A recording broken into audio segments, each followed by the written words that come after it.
Hello good morning Odisha मु शिवा आज गुरुत्वपूर्ण खबर गुड़िक आपण मानक जनइबी न्यूज गुड़िक भल लगे निश्चित भाव में गोटे लाइक करी चैनल को सब्सक्राइब करनेबी। तो चलतु आज गुरुत्वपूर्ण खबर पर नजर पकईवा। नंबर 1 6 जिले में बिजुली घड़घड़ी सह प्रबल वर्षा। राज्यर विभिन्न जिले में बुधवार बिजुली घड़घड़ी सह वर्षा आरंभ होईची। किछि स्थान में 40 ରୁ 50 किमी बेगरे पवन बहिबा सह कुआपथर वर्षा होईची। बालेश्वर में सर्वाधिक 17.6 मिमी वर्षा रेकर्ड होता बेले यह तलर मयूरभंज जिलार बारिपदार 3.8 मिमी वर्षा होईची। एदिश मयूरभंजर विभिन्न स्थान समेत केन्दुझर कटक केन्द्रापड़ा गंजाम संबलपुर जाजपुर भद्रक खोर्धा और जगतसिंहपुर जिले में मध्य प्रबल बिजुली घड़घड़ी सह वर्षा होईची। गांगेय पश्चिमबंग उपत्यकार तेलंगाना जाए समुद्र पतन ठारू बाजुमंडलर 0.9 मिमी उच्चर सृष्टि निम्नचाप रेखार प्रभाव में 25 तारिख पर्यंत विभिन्न जिला को कालबैशाखी भय रही आंचलिक पाणीपाग विज्ञान केन्द्र सूचना जारी करिछि। नंबर 2 पश्चिम ओडिशा विकास पई पश्चिम ओडिशा विकास परिषद गठन होईछि। प्राप्त तथ्य अनुसार पश्चिम ओडिशा विकास परिषद पांठिरु मंजूर होइतिबा प्रकल्प गुड़िक 2024-25 कार्यान्वयन पई मोट 150 कोटी 84 लक्ष 64,048 टंका खर्च होईछि बोली एक अणतारका प्रश्नर उत्तर में मुख्यमंत्री मोहन चरण माझी सूचना प्रदान करिसेंति। पश्चिम ओडिशा विकास पई पश्चिम ओडिशा विकास परिषद गठन होईछि। पश्चिम ओडिशा विकास परिषद पांठिरु आर्थिक वर्ष 2024-25 वर्ष रे केउ प्रकल्प पई केते अर्थ आज पर्यंत खर्च होईछि बोली लांजीगढ़ विधायक प्रदीप कुमार दिसारी एक अणतारका प्रश्न पचारिथिले। नंबर 3 आज सुना दर आज भारतीय बजार में 22 कैरेट सुनार 10 ग्राम रेट 80,700 टंका रही बेले 24 कैरेटर दाम 88,040 टंका रही। 22 और 24 कैरेट रे 350 और 390 टंका वृद्धि पाई। सेपरी देशर राजधानी नूआदिल्ली में 22 कैरेट सुनार 10 ग्राम रेट 80,850 टंका रही बेले 24 कैरेट रेट 88,190 टंका रही। 22 और 24 कैरेट रे 400 और 390 टंका बढ़ी। मायानगरी मुंबई में 22 कैरेट सुनार 10 ग्राम रेट 80,700 टंका थिबा बेले 24 कैरेटर दाम 88,040 टंका रही। 22 और 24 कैरेटर 350 और 390 टंका वृद्धि पाई। नंबर 4 एक्शन मोड रे मैडम सीएम शपथ पर आसिला रेखा गुप्ता 5 घंटार एक्शन प्लान। दिल्लीर नुआ मुख्यमंत्री भाव शपथ नहीं रेखा गुप्ता। शालीमार बागर विधायक रेखा गुप्ता आज रामलीला मैदान में मुख्यमंत्री भाव शपथ नहीं। उपराज्यपाल बीके सक्सेना पद एवं गोपनीयतार शपथ पाठ कराई। शपथ नेबा परे ही एक्शन मोड रे मैडम सीएम आज मुख्यमंत्री शपथ ग्रहण उत्सव पर ही दिल्ली कैबिनेट प्रथम बैठक अनुष्ठित हेबो। शपथ नेबा परे रेखा गुप्ता अपराह्न 3टारे दिल्ली सचिवालय पहुंची। सचिवालय पहुंची निज काम आरंभ कर दिल्ली सीएम। अपराह्न 5टारे से जमुना बजार निकटस्थ वासुदेव घाट गस्त करेंगे। यापर संध्या 7टारे दिल्ली सचिवालय प्रथम कैबिनेट बैठक करेंगे। आज रेखा गुप्ता तांको कैबिनेट मंत्री प्रवेश वर्मा आशीष सूद मनजिंदर सिंह सिरसा कपिल मिश्रा रविंद्र इंद्र राज सिंह और पंकज कुमार मध्य शपथ नहीं। नंबर 5 मैट्रिक परीक्षा पर चली लाइव स्ट्रीमिंग ड्राई रन। राति पहले मैट्रिक परीक्षा आज लाइव स्ट्रीमिंग ड्राई रन। शेष पर्यायर मैट्रिक परीक्षा प्रस्तुति नोडाल सेंटर रे प्रश्नपत्र।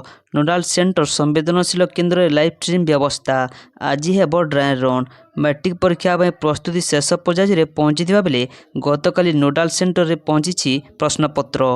परीक्षा बोर्ड पक्षर चयन होता कमांड सेंटर तथा नोडाल सेंटर संवेदनशील परीक्षा केन्द्र रे लाइव स्ट्रीमिंग व्यवस्था अनुधान करा जिवो।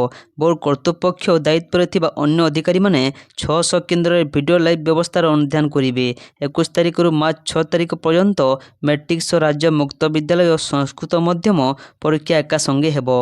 नंबर 6 दिल्लीर नुआ मुख्यमंत्री को भेटिले मोहन माझी। दिल्ली दीर्घ 27 वर्ष पर बीजेपी सरकार गठन करिछि।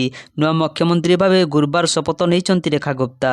ए अवसर में दिल्लीर नुआ मुख्यमंत्री रेखा गुप्ता को भेटिଛନ୍ତି ओडिशार मुख्यमंत्री मोहन चरण माझी। तांको सह 2 उपमुख्यमंत्री कनक वर्धन सिंह देव एवं प्रभाती परिड़ा एवं बीजेपी राष्ट्रीय उपाध्यक्ष बैजयंत पंडा उपस्थित रही। एने फोटो को सोशल मीडिया एक्स रे शेयर करिसेंती बीजेपी राष्ट्रीय उपाध्यक्ष बैजयंत पंडा। आज दिल्ली रामलीला मैदान में शपथ ग्रहण कार्यक्रम अनुष्ठित होईची। रेखा गुप्ता सह दिल्ली उपमुख्यमंत्री भावे परवेश वर्मा शपथ ग्रहण करिसेंती। एही सहित कैबिनेट मंत्री भावे आशीष सूद, मनजिंदर सिंह, शीर्षा रविंदर राज, कपिल मिश्रा, पंकज कुमार सिंह समेत शपथ ग्रहण करिसेंती। नंबर 7 महाराष्ट्र कृषि मंत्री माणिक राव कोकाटे को जेल दंडादेश। जेल जीवे महाराष्ट्र कृषि मंत्री माणिक राव कोकाटे। एक ठकई मामला रे महाराष्ट्र कृषि मंत्री माणिक राव कोकाटे और तांको भाई सुनील कोकाटे को 2 वर्ष लेखाएं जेल दंडा को शुणाई नासिक जिला कोर्ट। या सह तांको 50,000 टंका जरिमाना धार्य करा जायछि। 1995 मसीह माणिक राव कोकाटे विरोध में डॉक्यूमेंट हेरफेर और ठकई अभियोग आसीथिला। पूर्वतन मंत्री तुकाराम दिघोले यह मामला रे एक आवेदन दाखल करथिले। नंबर 8 बिहार रे कांग्रेस खेलिबो मास्टर स्ट्रोक। चलित वर्ष शेष भाग में हेबाकु जाउछि बिहार विधानसभा निर्वाचन।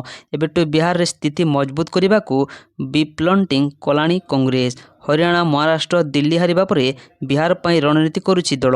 कांग्रेसर पारंपरिक भोट बैंक कहाउथिबा दलिल भोट पुणी खाता को आनिबाकू उद्यम करा जाउछि। 2 मास भितर राहुल गांधी 2 थर बिहार गस्त करिसेंती। कांग्रेस अध्यक्ष मल्लिकार्जुन खड़गे, प्रियंका गांधी मध्य खूब शीघ्र रैली करिवे। आरजेडी सह मेंटरे निज स्थिति मजबूत करने सह अधिक सीट नेबा पई दम देखाउछि। नंबर 9 आपणक चाकरी खोजिबारे सहाय्य करिवो एआई। गूगल आनिछि नुआ टूल। आजिर जुगरे चाकरी खोजिबा टिके कष्ट लागुछि कारण युवापीढ़ी मध्य प्रतियोगिता बढ़ी चली। आपणक मनपसंदर चाकरी खोजिबा एक बहुत कष्टकर काम। अनेक समय आवश्यकता, दक्षता एवं अभिज्ञता सत्वे जड़े चाकरी पाई पारे नाही। एबे लोकंको एही समस्यारू मुक्ति देबा पई गूगल एक नूतन एआई टूल आनिछि। या लोकंको चाकरी खोजिबारे सहाय्य करिबा पई डिजाइन करा जायछि। वर्तमान यह प्रारंभिक प्रजाति रे अछि एवं भविष्य में यह बड़ आकार उपलब्ध करा जाय परिबो। नंबर 10 देवगढ़ और केन्दुझर जिले में सुना खଣି ठाब। राज्यर 2टी जिलूर ठाब होइछि सुना खଣି। विधानसभा प्रश्नकाल में मंत्री विभूतिभूषण जेना बड़ बजान। राज्यर देवगढ़ और केन्दुझर जिला को ठाब होइछि सुना खଣି। राज्य में संधान मिलिथिबा नुआ सुना खणीर वैषयिक दिव प्रतिध्यान दियागलानी कि नाही बोली विधानसभा प्रश्नकाल में प्रश्न करथिले बीजेडी विधायक अश्विनी कुमार पात्र। यार उत्तर में खଣି मंत्री कहिसंती जे राज्य में 2टी जिले में सुना खଣି ठाब करा जायछि। गोटे हेउछि देवगढ़ जिलार आडास रामपल्ली अंचल एवं अन्य गोटे हेउछि केन्दुझर जिलार गोपुर गजीपुर अंचल। नंबर 11 पूर्व सरकार को टार्गेट 5टी पोल खोलिले राजस्व मंत्री। विधानसभा बजट अधिवेशन प्रश्नकाल में पूर्व सरकार को टार्गेट कले राजस्व मंत्री। पूर्व सरकार थिबा 5टी पोल खोलिले राजस्व मंत्री सुरेश पुजारी। विधायक प्रताप देवों प्रश्न में सुरेश पुजारी कले टार्गेट। मंत्री कहले विगत सरकार अनेक निष्पत्ति नेउतिला किंतु कार्यकारी शून। जो निष्पत्ति नेले आम सरकार करिबो बोली छाड़िकी गले सेपरि 5टी कागज पत्र रे प्रोसेसिंग न करी खाली घोषणा करुथिला। एस्टिमेट कला टेंडर हैला किंतु वर्क ऑर्डर पर पैसा नहीं बोली कहिला पूर्व सरकार। नंबर 12 राज्य में निर्माण होगा 31टी बृहत जल प्रकल्प 27टी ब्यारेज। विधानसभा बजट अधिवेशन प्रश्नकाल में बड़ घोषणा करिसेंती संसदीय व्यापार मंत्री मुकेश महालिंग। राज्य में निर्माण होगा 27टी ब्यारेज और 72टी जलाशय। एने सरकार निष्पत्ति नहीं। ब्यारेज और जलाशय पर 51,000 कोटी व्यय बराद होता बेले खूब शीघ्र आरंभ हो डीपीआर कार्य बोली कहिसेंती मंत्री। विधानसभा प्रश्नकाल में घोषणा करी मंत्री कहिथिले जे राज्य में निर्माण होगा 31टी बृहत जल प्रकल्प, 27टी ब्यारेज, 72टी स्ट्रक्चर और 79टी क्षुद्र जल प्रकल्प पर योजना होइछि। नंबर 13 जलिगला महाप्रभु जगन्नाथ रथ। जाजपुर जिला सुकिंदा अंचल में यह घटना घटी। बाहागर प्रसेसन बेले बाण निआं पड़ी जगन्नाथ रथ में लगिला निआं। गतकाली विलंबित रात्रि में घटी यह घटना। सूचना मुताबक बहु पुरातन सुकिंदा गड़ जगन्नाथ मंदिर में रथयात्रा व्यवहृत रथटी रथयात्रा पर मंदिर सम्मुख रही थाए।